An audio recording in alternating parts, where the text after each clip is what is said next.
Hey guys, Happy New Year! It's 2020 and that's insane. I'm Allison and this is my channel. I don't know what the hell I'm doing, so welcome. If you follow me on Instagram, you probably already know a bit about me. I'm very transparent on there. I'm a major introvert, so social media is my jam. It allows me to interact with people, get a little bit of socialization in that I need, and I don't have to ask anyone to leave my house, which is pretty cool. I'm also a major advocate for mental health. I struggle myself and I'm very open about it. I also have a very do you and fuck the rest mentality about life. I spent a large portion of my 20s worried about what other people thought, and it just feels like time wasted, and that sucks. So my 30s have been very liberating, and not caring about that little shit has been amazing. This channel is going to be about my process as an artist, from drawing to painting, shopping for project supplies, everything, the background of everything that I do. So I hope you love it. I really enjoy watching other people do their craft, see what goes into it, their methods, their life outside of what you normally see on Instagram. So I hope you do too.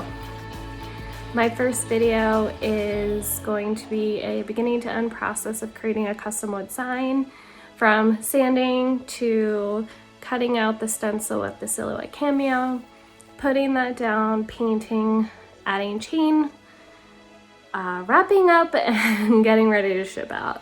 So I hope you stick around.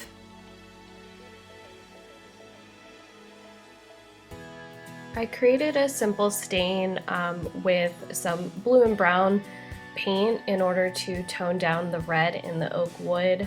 I was trying to stick with something very natural that was just didn't alter the wood too much. I'm very sensitive to smell, so I wanted to stay away from anything that was a strong, like normal stain, I guess you could say.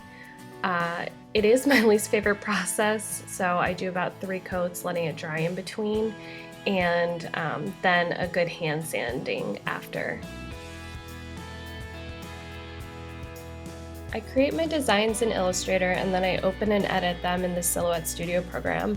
I currently have the Cameo 3. I cut out my designs onto cardstock instead of stencil material. It's a lot easier for me and more affordable, considering I do a lot of custom work. I also usually make my stencils smaller than the one I'm working on to make it easier, but this one wound up being on a different piece of wood than originally planned, and it is not worth redoing.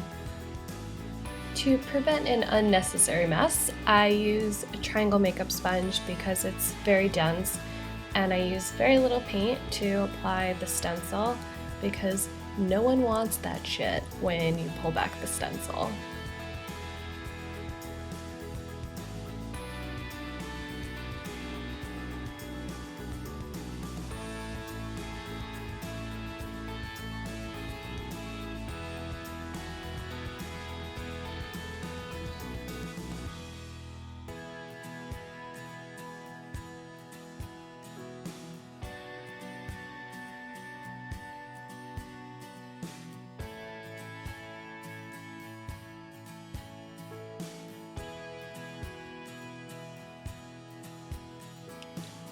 Currently, my favorite white paint is by Americana. It's their Snow Titanium White.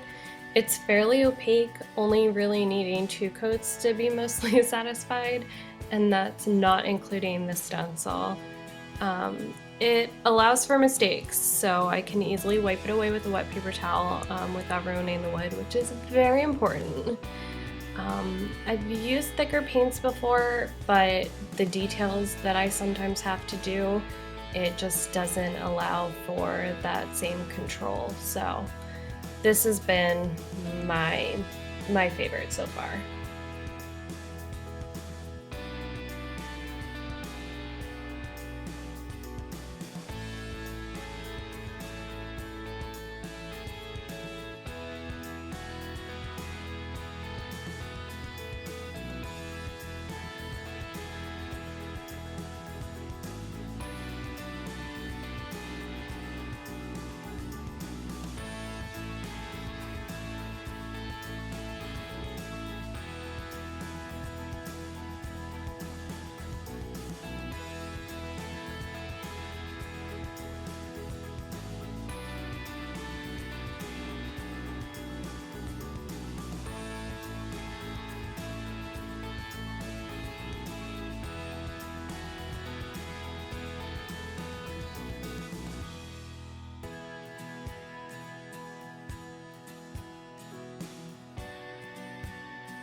As far as brushes go, I don't really have a preference. I use so many different kinds depending on what I'm doing.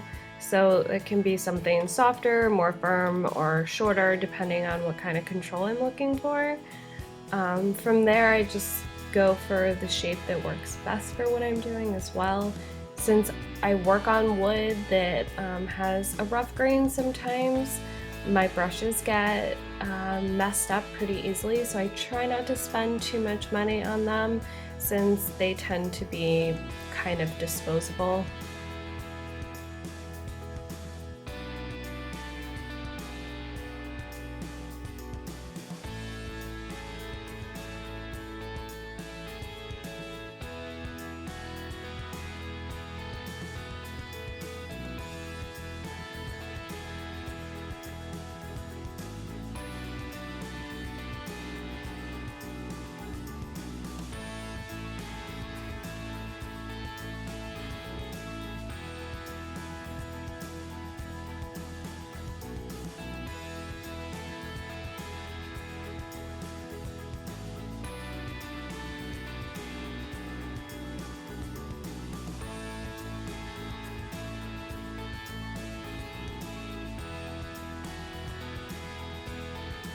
And a side note, too much caffeine or too much alcohol can truly ruin a moment like this.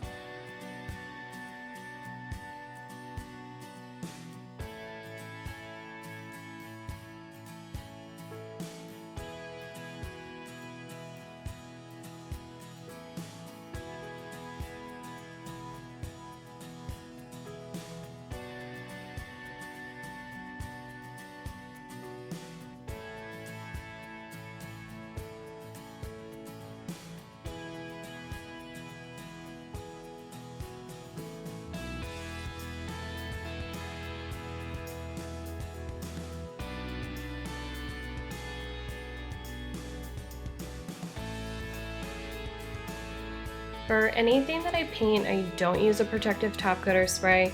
I find that it alters the look of the wood too much and it kind of takes away from the rawness that I love.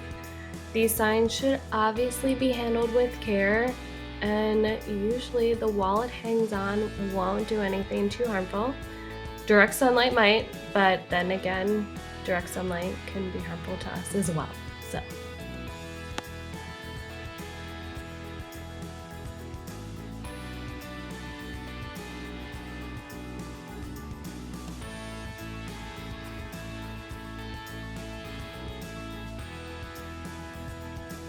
I found this little guy at a really cool antique shop in Austin in a bowl of random stamps. In an effort to be less wasteful, I wrap almost everything in this flat craft paper, which is recyclable. I love making everything look really nice when I ship it out, so it helps feeling less guilty about the impact it has. And the twine is also made of paper, which is pretty cool.